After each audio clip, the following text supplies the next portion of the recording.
شروع اللہ کے نام سے جو بڑا مہربان نہایت رحم والا ہے۔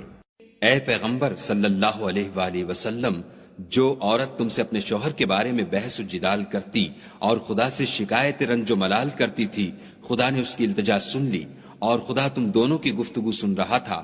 کچھ شک نہیں کہ خدا سنتا دیکھتا ہے۔ جو لوگ تم میں سے اپنی عورتوں کو ماں کہہ دیتے ہیں وہ ان کی مائیں نہیں ہو جاتی، ان کی مائیں تو وہی ہیں جن کے بطن سے وہ پیدا ہوئے۔ بے شک وہ نامعقول اور جھوٹی بات کہتے ہیں، اور خدا بڑا معاف کرنے والا اور بخشنے والا ہے۔ اور جو لوگ اپنی بیویوں کو ماں کہہ بیٹھیں پھر اپنے قول سے رجوع کر لیں تو ان کو ہم بستر ہونے سے پہلے ایک غلام آزاد کرنا ضرور ہے۔ مومنو، اس حکم سے تم کو نصیحت کی جاتی ہے، اور جو کچھ تم کرتے ہو خدا اس سے خبردار ہے۔ جس کو غلام نہ ملے وہ مجامعت سے پہلے متواتر 2 مہینے کے روزے رکھے۔ جس کو اس کا بھی مقدور نہ ہو اسے 60 محتاجوں کو کھانا کھلانا چاہیے۔ یہ حکم اس لیے ہے کہ تم خدا اور رسول کے فرما بردار ہو جاؤ، اور یہ خدا کی حدیں ہیں، اور نہ ماننے والوں کے لیے درد دینے والا عذاب ہے۔ جو لوگ خدا اور اس کے رسول کی مخالفت کرتے ہیں وہ اسی طرح ذلیل کیے جائیں گے جس طرح ان سے پہلے لوگ ذلیل کیے گئے تھے، اور ہم نے صاف اور صریح آیتیں نازل کر دی ہیں۔ جو نہیں مانتے ان کو ذلت کا عذاب ہوگا۔ جس دن خدا ان سب کو جلا اٹھائے گا تو جو کام وہ کرتے رہے ان کو جتائے گا۔ خدا کو وہ سب کام یاد ہیں اور یہ ان کو بھول گئے ہیں، اور خدا ہر چیز سے واقف ہے۔ کیا تم کو معلوم نہیں کہ جو کچھ آسمانوں میں ہے اور جو کچھ زمین میں ہے خدا کو سب معلوم ہے؟ کسی جگہ 3 شخصوں کا مجمع اور کانوں میں صلاح و مشورہ نہیں ہوتا مگر وہ ان میں چوتھا ہوتا ہے، اور نہ کہیں 5 کا مگر وہ ان میں چھٹا ہوتا ہے، اور نہ اس سے کم یا زیادہ مگر وہ ان کے ساتھ ہوتا ہے، خواہ وہ کہیں ہوں۔ پھر جو کام یہ کرتے رہے ہیں قیامت کے دن وہ ایک ایک ان کو بتائے گا۔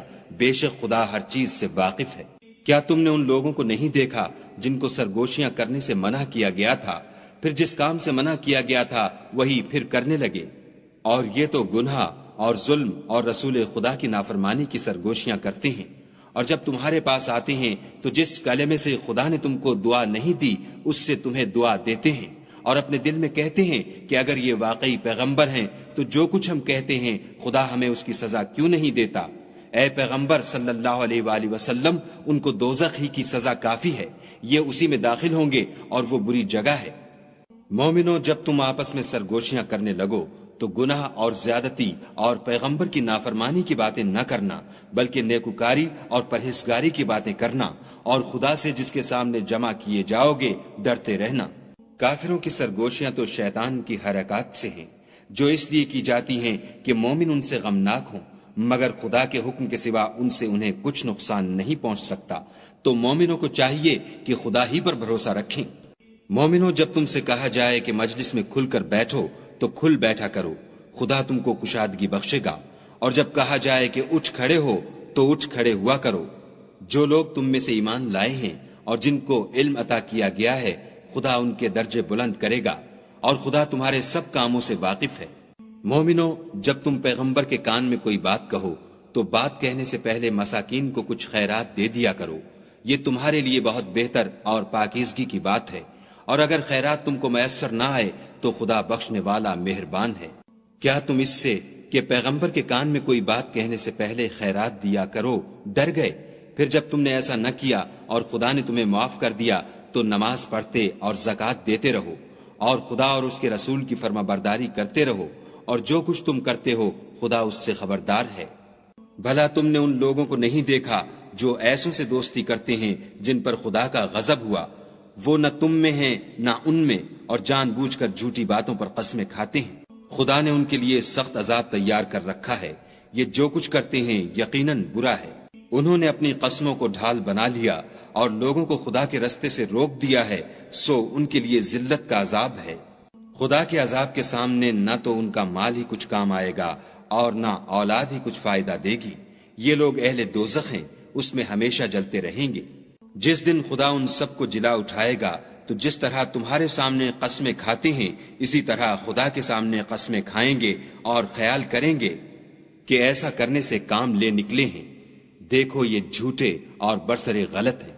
شیطان نے ان کو قابو میں کر لیا ہے اور خدا کی یاد ان کو بھلا دی ہے۔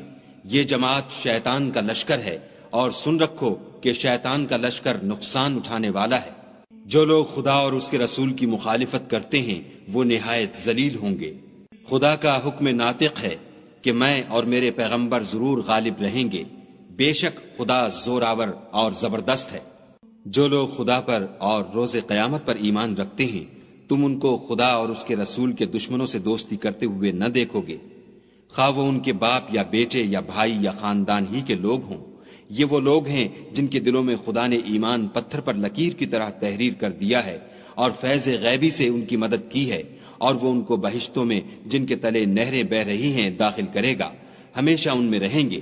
خدا ان سے خوش اور وہ خدا سے خوش۔ یہی گروہ خدا کا لشکر ہے، اور سن رکھو کہ خدا ہی کا لشکر مراد حاصل کرنے والا ہے۔